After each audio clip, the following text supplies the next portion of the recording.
3장 16절은 기독교인이라면 누구나 기억하는 구절입니다. 기독교인이 많은 미국 같은 경우에는 독실한 기독교인의 운동선수가 자기 유니폼 같은 곳에 요한복음 3장 16절이라고 적어놓기도 하고, 식당에 갔는데 이 컵에 요한복음 3장 16절이라고 적혀있는 것을 본 적이 있습니다. 참 유명한 구절이고 사람들이 좋아하는 구절입니다. 왜 그런가 생각해보면 복음이 무엇인가에 대해서 짧은 문장 안에서 가장 핵심적인 내용을 분명하게 알려주고 있기 때문입니다. 그래서 우리는 이 말씀이 어떤 맥락 속에서 나왔는지 한번 살펴보면 좋겠습니다. 요한복음 2장에서 예수님께서 예루살렘에 오셨습니다. 그리고 성전을 정화하시고 사람들과 논쟁하셨습니다. 예루살렘 성 안에 있는 사람들의 시선이 예수님께로 집중이 되었습니다. 6월절에 예수님께서 예루살렘에 계셨는데 표적을 행하셨습니다. 그 후에 많은 사람들이 그 표적을 보고 예수님을 믿게 되었습니다. 그런데 예수님께서는 그들을 의탁하지 않으셨습니다. 이 사람들이 예수님이 하나님이 보내신 분이라는 것을 알아차렸지만 아직 이들의 믿음이 온전하지 않다는 것을 알고 계셨기 때문입니다. 그 사람들 중 한 명이 바로 니고데모였습니다. 그는 이 소망이 없는 세상 가운데서 가르침을 얻기 위해서 예수님을 찾아가게 됩니다. 예수님께서는 우리에게 참으로 소망을 주십니다. 요한복음 3장 1, 2절 바리새인 중에 니고데모라 하는 사람이 있으니 유대인의 관원이라. 그가 밤에 예수께 와서 가로되. 니고데모는 바리새인이었고 유대인의 관원이었습니다. 관원이었다는 것은 산헤드린 공회의 한 사람이었다는 뜻입니다. 공회는 유대인들에 관해서 여러 가지 중요한 사항들을 의논하고 결정하는 자치구인데 한 도시에 유대인이 120명 이상이 되면 설치가 됩니다. 여러 지방의 공회가 있었지만 그중 최고의 권위를 가진 것은 예루살렘에 있는 산헤드린 공회였습니다. 의장은 대제사장이 맡습니다. 그리고 제사장 24명, 장로가 24명, 서기관 22명으로 총 70명으로 구성되어 있었습니다. 공회는 정치적으로는 로마가 보낸 총독과 헤롯 왕가와 함께 유대 땅을 다스리는 세력 중 하나였고, 종교적으로는 성전, 회당과 함께 유대교회에서 중요한 권위를 가진 곳이었습니다. 이 산헤드린 공회는 크게 두 세력으로 나누어져 있었는데, 주도적이었던 것은 사두개인이었고, 세력은 비교적 약하지만 율법을 열심히 지키는 것으로 존경을 받는 바리새인들이 있었습니다.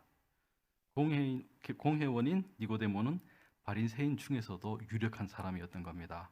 그리고 유대 지방의 중요한 일을 결정하는 데 영향력이 있는 사람이었습니다. 그런데 그런 사람이 밤에 조용히 예수님을 찾아왔습니다. 랍비여, 하나님께로서 오신 선생님이여 라고 부르면서 가르침을 청합니다. 왜냐하면 이 하나님이 함께 하시지 아니하시면 그분의 행하시는 이 표적을 아무라도 할 수 없음을 알기 때문입니다. 원래는 다른 사람이 니고데모를 선생님, 랍비라고 부르는데 겸손하게 찾아왔습니다. 비록 자신의 이 사회적인 지위나 체면을 완전히 내려놓지 못해서 밤에 조용히 찾아왔지만 이 예수님이 보여주신 표적을 보고도 예수님을 적대했던 사람들이 많았다는 것을 생각하면 니고데모는 그래도 깨어있는 사람이었습니다. 니고데모에게 어떤 질문이 있었기 때문에 이렇게 예수님을 찾아오게 되었을까요? 예수님께서 바로 말씀하신 것을 보면 니고데모 역시 하나님의 나라를 기다리는 사람이었다는 것을 알 수 있습니다. 3, 4절 예수께서 대답하여 가라사대 진실로 진실로 내게 이르노니 사람이 거듭나지 아니하면 하나님 나라를 볼 수 없느니라. 니고데모가 가로되 사람이 늙으면 어떻게 날 수 있삼나이까? 두 번째 모태에 들어갔다가 날 수 있삼나이까? 사람이 거듭나지 아니하면 하나님 나라를 볼 수 없다. 이 원어를 보면은 이 거듭나다가 그 여러 가지로 해석이 가능합니다. 위로부터 난다, 다시 한번 난다, 새롭게 난다 이런 뜻으로 해석이 가능한데, 예수님께서 하신 말씀은 위로부터 하늘로부터 난다는 뜻에 가까운데 니고데모는 새롭게 태어난다고 알아들은 듯합니다. 보통 생각하기론 니고데모가 문자 그대로 엄마 뱃속에 다시 들어갔다가 나온다는 것을 이렇게 알아들었다고 생각하는데, 한편으로 보면 사람이 새로워질 수 있느냐고 물었던 것 같기도 합니다. 사람이 나이가 들어서 늙으면 어떻게 새로워질 수 있습니까? 사람이 어떻게 변합니까? 니고데모는 참 공의 회원으로서 자기 영향력을 선하게 쓰려고 많은 노력을 했을 겁니다. 하지만 거기에 한계가 있습니다. 그래서 이 땅에 하나님 나라가 회복되리라는 소망을 가지기가 힘들었습니다. 소망이 없기 때문에 믿을 수가 없고, 그래서 어떻게 그럴 수 있느냐고 예수님께 되묻고 있는 것입니다. 이 니고데모가 공회원으로 나름대로 노력을 했지만 잘 되지 않았던 것을 요한복음의 나머지 이야기에서도 볼 수 있습니다. 요한복음 7장에서 보면 대제사장들과 바리새인들이 예수님을 잡으려고 했습니다. 그때 니고데모는 예수님을 옹호하는 발언을 했습니다. 우리 율법은 사람의 말을 듣고 그 행한 것을 알기 전에 판결하느냐, 이렇게 편드는 발언을 했습니다. 그런데 예수님께서 잡히시던 밤에 공회에서 예수님을 이렇게 죽이려고 했을 때 니고데모는 이것을 막지 못했습니다. 누가복음 23장 50절에서 51절을 보면 예수님을 장사해 지냈던 아리마대 요셉도 공회 의원이었다고 나옵니다. 그런데 저들의 결의와 행사에 같아하지 아니한 자라고 나옵니다. 원래 공회는 여는 시간이 정해져 있고 낮 동안에만 열도록 되어 있었습니다. 그런데 예수님을 잡아올 때는 밤중이었습니다. 예수님을 잡기 위해서 정해진 법을 어기고 기습적으로 공회를 열어서 제대로 된 재판 절차를 거치지 않았던 겁니다. 이 구절을 보면 예수님을 변호할 만한 공회원들을 그 밤에 아예 소집을 안 했던 것으로 보입니다. 그리고 요한복음 19장 39절을 보면 아리마대 요셉이 예수님을 장사 지낼 때 니고데모도 몰약과 침향 섞은 것을 가지고 와서 예수님을 장사 지내는데 도왔습니다. 십자가에서 이 처형당하신 예수님을 장사 지내는데 이 도움을 주는 것이 참 그때의 험악한 분위기를 생각하면 참 용기 있는 행동입니다. 하지만 이렇게 공회의 회원이라고 할지라도 70명 중에 한 명일 뿐이고 그 영향력에는 한계가 있습니다. 니고데모는 예수님을 만나기 전에도 옳은 일을 하려고 노력하다가 좌절하는 일이 많았을 것입니다. 그렇기 때문에 하나님 나라에 대한 갈급함이 있고, 그래서 예수님을 찾아오게 되었고, 예수님 말씀을 들으면서도 자신의 경험 때문에 어떻게 이런 일이 있을 수 있는지 쉽게 믿지를 못하는 것입니다. 참 소망은 참 예수님을 통해서 가질 수 있습니다. 그러면 우리가 믿기 위해서는 무엇을 해야 합니까? 예수님의 십자가를 바라보면 우리는 믿을 수 있습니다. 예수님께서는 니고데모에게 말씀하십니다. 예수께서 대답하시되 진실로 진실로 내게 이르노니 사람이 물과 성령으로 나지 아니하면 하나님 나라에 들어갈 수 없느니라. 예수님께서는 사람이 물과 성령으로 나야지 하나님 나라에 들어갈 수 있다고 말씀하십니다. 이것은 물 세례와 성령의 세례를 뜻한다고 봅니다. 사람이 거듭나는 위로부터 태어나는 방법은 바로 물과 성령으로 세례를 받는 것입니다. 원래 사순절 기간은 초기 교회에서 이 부활절에 세례를 받기 위해서 초신자들이 교육을 받는 기간이었습니다. 우리도 부활절에 지금 세례를 받기 위해서 준비하고 있죠.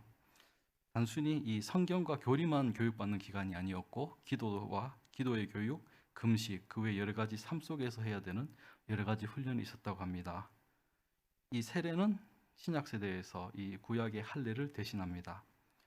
아브라함이 하나님과 언약을 맺은 후에 할례를 통해서 이스라엘 백성은 아브라함에게서 태어났다는 아브라함의 자손이라는 것을 나타내게 되었습니다. 세례를 받으면 이제 이전 것은 지나가고 새로운 피조물로 태어나는 것으로 보았습니다. 위로부터 태어나 하나님의 자녀가 되는 것입니다. 니고데모가 이 말씀을 듣고는 어떻게 이런 일이 있을 수 있는지 물었습니다. 아직 니고데모는 납득하지 못하고 믿지 못하고 있습니다. 예수님께서 또 말씀하십니다. 너는 이스라엘의 선생으로서 이러한 일을 알지 못하느냐? 진실로 진실로 내게 이르노니 우리 아는 것을 말하고 본 것을 증거하노라. 그러나 너희가 우리 증거를 받지 아니하는도다. 내가 땅의 일을 말하여도 너희가 믿지 아니하거든. 하물며 하늘 일을 말하면 어떻게 믿겠느냐? 아는 것을 말하고 본 것을 증거하는데 왜 너는 이것을 알지 못하느냐? 예수님을 만났고 그분이 행하시는 것을 보았고 그 말씀을 들었는데 왜 알지 못하냐고 말씀하십니다. 그래서 예수님께서는 더 분명하게 설명해 주십니다. 하늘에서 내려온 자 곧 인자 외에는 하늘에 올라간 자가 없느니라. 모세가 광야에서 뱀을 든 것 같이 인자도 들려야 하리니 이는 저를 믿는 자마다 영생을 얻게 하려 하심이니라. 이것은 민수기 21장의 사건을 이야기하는 것입니다. 이스라엘 백성이 죄를 지어서 하나님께서 불뱀을 보내셨습니다. 이 뱀에 물리면 불타는 것 같이 아프다가 죽는 그런 맹독을 가진 뱀이었습니다. 뱀에 물려서 아픈 사람들이 그제서야 하나님 잘못했습니다라고 회개를 하니까 하나님이 살아날 방법을 주셨습니다. 모세에게 구리로 뱀을 만들어서 나무 위에 올려놓으라고 하셨습니다. 그리고 그 뱀을 바라보는 사람은 나을 것이라고 하셨습니다. 어떻게 이 장대에 올라가 있는 노수로 만든 뱀을 보면 낫는지 그 원리를 궁금해하고 있는 사람은 나을 수 없습니다.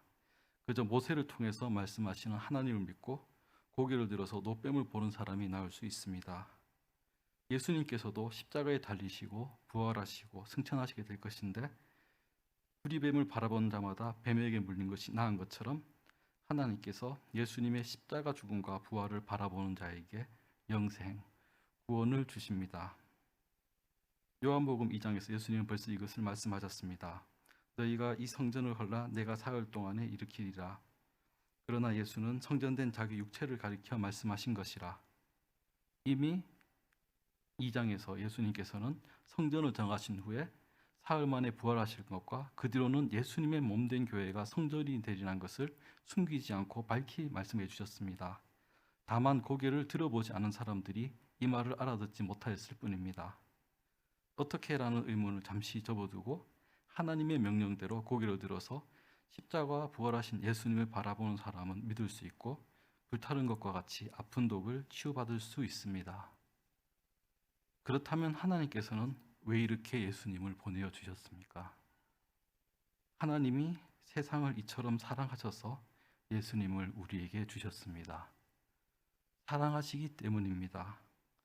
하나님이 세상을 이처럼 사랑하사 독생자를 주셨으니 이는 저를 믿는 자마다 멸망치 않고 영생을 얻게 하려 하심이니라. 더하거나 뺄 것도 없고 불명확한 부분이 없는 복음의 진수입니다. 하나님께서는 그분이 직접 창조하신 세상, 아름답다고 하신 그 세상을 사랑하십니다. 그래서 독생자 예수님을 보내주셨습니다. 이 세상의 모든 죄를 짊어지고 온갖 순환과 고난을 다 감당하시고 십자가에 죽으시도록 그렇게 내어주셨습니다. 그렇게까지 하신 이유는 예수님을 믿는 자마다 멸망하지 않고 영생을 얻도록 하기 위해서였습니다. 17, 18절 하나님이 그 아들을 세상에 보내신 것은 세상을 심판하려 하심이 아니요 저로 말미암아 세상의 구원을 받게 하려 하심이라. 저를 믿는 자는 심판을 받지 아니하는 것이요 믿지 아니하는 자는 하나님의 독생자의 이름을 믿지 아니하므로 벌써 심판을 받은 것이니라. 하나님께서 멀어지는 죄를 범한 이 세상은 심판을 받아 마땅하지만 하나님은 사랑하시기 때문에 심판을 위해서가 아니라 구원하시기 위해서 그 아들을 세상에 보내셨습니다. 하나님의 독생자의 이름을 믿지 않는 사람은 그것만으로 이미 심판을 받은 것입니다. 그 심판받을 사람들이 받을 정죄, 벌은 무엇입니까?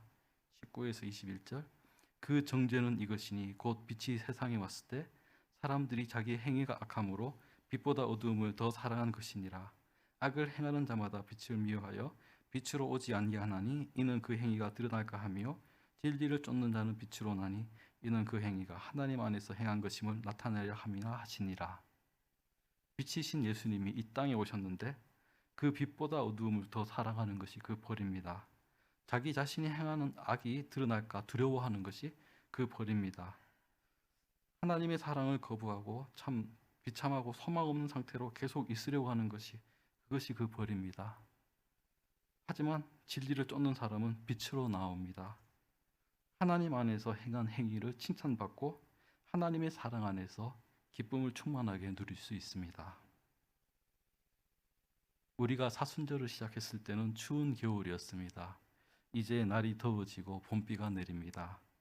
우리는 사순절의 마지막인 고난주간을 보내면서 예수님이 받으신 고난과 십자가의 은혜를 묵상하고 있습니다. 남은 고난주간도 하나님 은혜 속에서 보내시고 소망과 믿음과 사랑으로 충만하십시오. 그리고 부활절을 기쁨으로 맞이하시는 저와 여러분이 되시기를 바랍니다.